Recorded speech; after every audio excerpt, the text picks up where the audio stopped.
Welcome back mga ropa, kwentuhan muna tayo. Pag-usapan natin ang game nila rin sa bando kontra sa kupunan na Seoul SK Knights na pinangungunahan ni Arvin Tolentino. Number 2 at number 3 sa KBL mga ropa. Parang finals ang nangyari dito sa game na to. Napaka-intense, napakaganda ng laban. At dito nga mga ropa, niyabangan nung super rookie ng kupunan ng Seoul SK Knights itong si Ren sa bando. Napanis kasi dyan si Ren sa bando mga ropa at kitang-kita natin ang flex na ginawa ng batang-batang rookie na to mga ropa. Inangasan niya ang sobrang humble na si Ren sa bando, sobrang bait na Ren sa bando, pero plinexan niya ng muscle mga ropa. At yan ang pinagsisihan niya dahil dito sa game na to. Sobrang gandang performance ang ginawa ni Ren sa bando para sa kupunan ng Red Boosters. Babat na babat dito si Ren sa bando mga ropa, mapahasel at effort. Depensa mga ropa at yung mga lumilipad na plays ni Ren sa bando mga ropa ay nagawa niya dito sa game na to. Ngayon, ito ang game analysis at breakdown sa napakagandang laban, parang finals mga ropa, Seoul SK Knights versus kupunan ng Red Boosters. Simulan na natin to. Okay, game. Okay mga ropa, first quarter, sinimulan to na rin sa bando, napakagandang kick-out play, papunta kay Johnny O'Brien. Nakuha ni Johnny O'Brien dito ang kanyang first 3-pointer, basket is good. At after nyan mga ropa, Johnny O'Brien na naman dito sa may ibabaw, step back 3-pointer lang ginawa dito. Kaya quick 6 points kaagad ang mayroon dito si Johnny O'Brien, dalawang 3 points kaagad ang kanyang ginawa. Samantalang si rin sa bando naman ay close out doon sa may lalim. Yun nga lang, huli na ang lahat, napanis na si rin sa bando doon sa may lalim, doon sa may paint. At after nyan, si Arvin Tolentino naman ay nakuha ang kanyang first field goal galing dito sa may left side baseline. Ginawa naman dito ni Ren sa bando ang kanyang first attempt sa may 3-point area mga ropa, pero mintes ang tirada dyan ni Ren sa bando. At after nyan, nag-turnover sila dito na nakapitalize ang munang-muna ng Seoul SK Knights, nakapagpundar sila ng puntos dito sa may transition. Buti nga mga ropa, nakasagot ulit ng another 3-pointer dito ang kupunan ng Red Boosters. Basket is good, easy money. At napakagandang atake pa ang ginawa nila papunta sa may basket. Basic 2 points na naman na nagawa dito ng kupunan ng Seoul SK Knights. At pag-show ng super rookie nila dito sa may top of the key 3-pointer, pumasok na naman ang tirada dito ng Seoul SK Knights. Sunod-sunod ang kanilang puntos. At after nito, yung world import nila ay pinanis dito si Johnny O'Brien doon sa may lalim, doon sa may paint. Ang ginawa naman dito ng Red Boosters mga ropa, kumat si Ren sa bando dito sumigit na. At kitang-kita natin wala nang nakapigil dyan kay Ren sa bando nung umere siya para sa layup. Yan ang kauna-unang field goal ni Ren sa bando dito sa game na to. At sinigundahan pa ni Johnny O'Brien ang kanyang strong attack din. Nakabawi siya doon sa world import ng kupunan ng Seoul SK Knights. Yun nga na mga ropa, sa pagkakataon na to, yung super rookie ng kupunan ng Seoul SK Knights ay inatake dito ang depensa ni Ren sa bando sa may perimeter doon sa may interior. At kitang-kita natin nilamon dito nung super rookie ng kupunan ng Seoul SK Knights ang depensa ni Ren sa bando at nag-flex pa nga mga ropa. At syempre sa flex na yan, pinapakita niya na kayang-kaya niya ang depensa ni Ren sa bando doon sa may ilalim, doon sa may paint. Naka-Johnny pa nga ng another 3-pointer dito ang kupunan ng Seoul SK Knights mga ropa, kung kahit sa pagkakataon na to. 21-13 na ang score, lamang na dyan ang kupunan ng Seoul SK Knights. Buti nga mga ropa, naka-Johnny din ang 2 points sa kupunan ng Red Boosters doon sa may lalim, doon sa may paint. At after nyan, napakagandang swipe naman ang ginawa dito ni Ren sa bando sa depensa mga ropa na nag-turnover dyan ang kupunan ng Seoul SK Knights. At si Ren sa bando din na nakakapitalize sa pagkakataon na yan dahil floater shot ang ginawa dito ni Ren sa bando, basket is good. Yun nga lang, tong first quarter na to ay tinapos pa ng kupunan ng Seoul SK Knights sa kanilang 3-pointer, basket is good. 24-18 natapos ang first quarter, lamang na 6 points sa Seoul SK Knights. At pagbubukas ng second quarter mga ropa, walang kaabog-abog na step back 3-pointer naman ang pinasok dito ni Arvin Tolentino. Pumasok din yan mga ropa, kaya 27-18 kaagad ang score pagbubukas ng first quarter. Samantala, buti nga nakabawi na napakagandang pick and roll gameplay dito ang kupunan ng Red Boosters. Nakapagpundar sila dyan ng easy 2 points. At after pa nyan, 3-pointer din ang pinasok dito ng kupunan ng Red Boosters, easy money. At after pa nyan mga ropa, handoff play pa ang ginawa dito ng kupunan ng Red Boosters, si Bryce Washington na nagmistulang screen dito mga ropa. 3-pointer na naman ang pinasok dito ng kupunan ng Red Boosters. Basket is good yan mga ropa, kaya naging all 28 ang score dito. Samantala, bumawi naman ang open 3-pointer dito ang kupunan ng Sol SK Knights. Lucky bounce na nangyari dyan mga ropa, kaya pumasok ang kanilang tirada. At after nya, nakakasagot na nga dito ang kupunan ng Red Boosters. Perimeter jumper naman ang ginawa dito ng teammate ni Renz Abando. At after pa niyan mga ropa, again screen action dito sa may babaw, si Bryce Washington na naman ang nag-provide ng play dyan mga ropa, kaya another 3-pointer na naman ang napasok dito ng Red Boosters. Sunod-sunod na long range bombs na nga ang pumapasok para sa kanila. Samantala, na-attract naman si Bryce Washington dito sa may depensa mga ropa, kaya na-open yung kanya binabantayan. Pumilit man siyang lumausap dyan mga ropa, tinira na ang long range bomb, pumasok para sa kupunan ng Sol SK Knights. At after pa niya, napanispan depensa na rin sa bando doon sa may ilalim. Nice spin move ang ginawa dito ng kupunan ng Sol SK Knights. At ang gandang cut ang ginawa ng kanilang world import, slam dunk mga ropa, kaya sa isang iglap, naging 38-33 ang score. Lobo ulit sa 5 points kalamangan ng Sol SK Knights. Buti nga mga ropa, nakachani ng 2 points dito ang kupunan ng Red Boosters. Basket is good. Yun nga lang mga ropa, si Arvin Tolentino ay nagkaroon ng pass break points dito sa pagkakataon na to. Buti na lang mga ropa sa pagmamando dito na rin sa bando ng bola. Nag-hang time yan si rin sa bando mga ropa, hindi man pumasok ang tirada, nakabingwit naman ng foul dyan si rin sa bando. Isang free throw na pasok dito na rin sa bando mga ropa, at after niya, napakagandang pick and pop gameplay pa ang ginawa niya together with Johnny O'Brien. Sa pagmamando ng bola dito ni rin sa bando, na-attract niya yung dalawang defenders, sabay kick out ng bola kay Johnny O'Brien.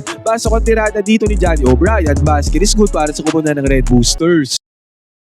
Pero tinapos ang kupunan ng Sol SK Knights ang first half na to. Sa punto sila doon sa may lalim, doon sa may paint. 45-42 natapos ang first half.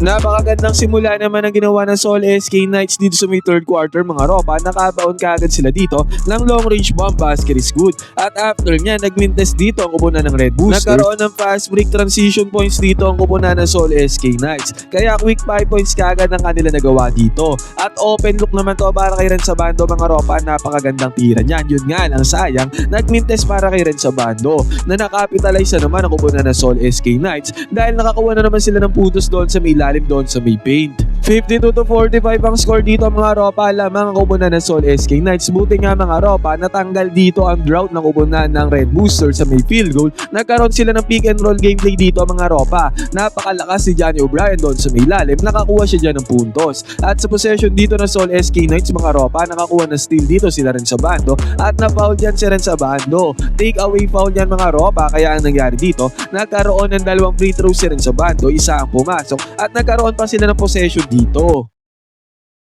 At sa possession dito nila rin sa bando mga ropa, again Johnny O'Brien na naman ang tumirada. Strong move na naman mga ropa. Pinanis niya yung world import ng kupunan ng Sol SK Knights. Yun nga lang, yung world import ng kupunan ng Sol SK Knights ay binawian dito si Johnny O'Brien. Napakahirap na tirada sa may 3-point area mga ropa, pero pumasok yan para sa import ng kupunan ng Sol SK Knights. At after pa niyan mga ropa, nakabawi naman dito ang kupunan ng Red Boosters. Pick and pop gameplay din sa mid perimeter. Basic na basic mid-range jumper ang pinakawalan dito ng Red Boosters. At ang malupit dito mga ropa, dito sa may transition, nag-attempt ng 3-pointer dito ang kupunan ng Red Boosters at pumasok yan para sa kanila. Basket is good para sa kupunan ng Red Boosters. Kaya nakatigid sila sa score dito mga ropa, kalagitnaan ng third quarter. Nagkaagawan ng bola dito mga ropa, palitan ng possession. Yun nga lang, eventually nag-end up yan, nakapunto sa kupunan ng Sol SK Knights.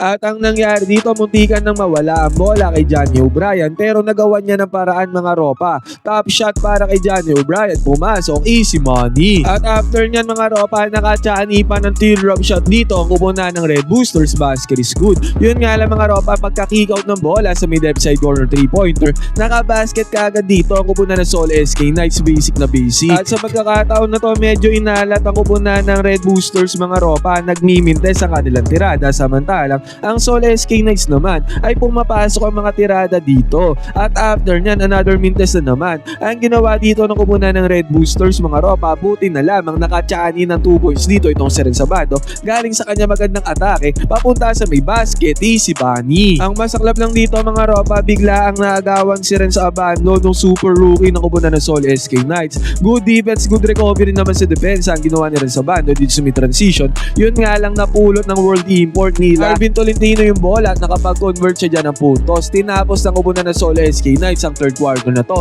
65-61 ang score, 4 points ang kanilang hawak na kalamangan.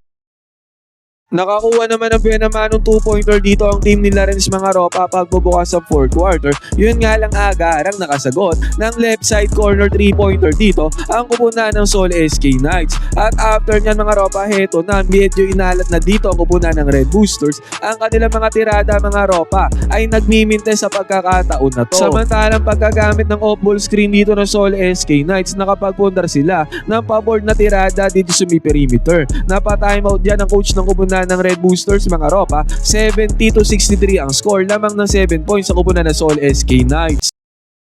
Buti nga mga ropa, pagka-kickout ng bola ni Johnny O'Brien sa may left side wing 3-pointer, nakapag-convert dito ng 3-pointer ang kupunan ng Red Boosters. Basket is good. Yun nga lang mga ropa, si Arvin Tolentino, nice attack ang ginawa dito sa depensa ng kupunan ng Red Boosters. Pumasok ang tirada dito ni Arvin Tolentino. At eto mga ropa, napakalimaw ni Johnny O'Brien doon sa may ilalim. Strong move ang kanyang ginawa mga ropa, hindi siya napigilan ng depensa ng kupunan ng Seoul SK Knights doon sa may ilalim. Arvin Tolentino naman na may hawak ng bola para sa kupunan ng Seoul SK Knights. Yun nga lang mga ropa, napakagandang depensa ang ginawa ni Renz Abando against kay Arvin Tolentino. Block ang tirada dito ni Arvin Tolentino mga ropa, nice block, nice defense by Renz Abando. Na-kick out ng bola si Renz Abando dito sa may left side corner 3-pointer mga ropa, open look na yan, walang bantay si Renz Abando. Yun nga lang sayang, kinalog pa ang tira dito ni Renz Abando. Buti na lamang mga ropa dito sa possession ng kupunan ng Seoul SK Knights. Good defense na naman ang ginawa din ni Renz Abando. Clutch defense mga ropa, nakabingwit siya dyan ng charging foul against sa atake na to ng kupunan ng Seoul SK Knights.